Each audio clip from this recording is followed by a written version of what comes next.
اللهم ارحمنا وبارك لنا ولجميع المسلمين ببركة شهر شوال.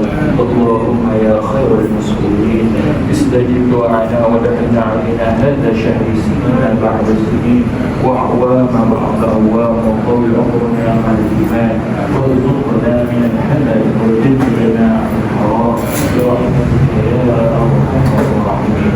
وصلى الله على سيدنا محمد وعلى آله وصحبه وبارك وسلم، والحمد لله رب العالمين.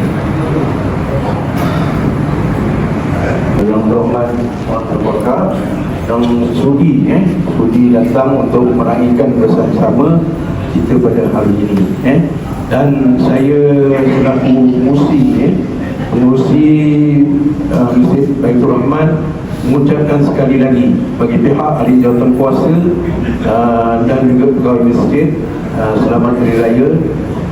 Maaf zahir dan batin sekiranya ada salah dan silap. InsyaAllah mudah-mudahan kita akan bertemu lagi untuk hari raya Aidilfitri yang akan datang.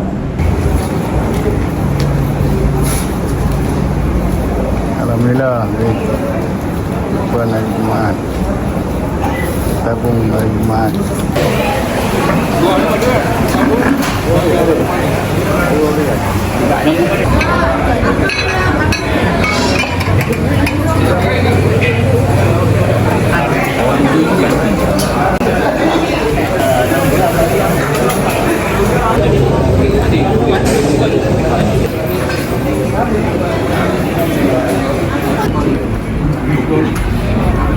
Nak kena kalau tak kena baju ni.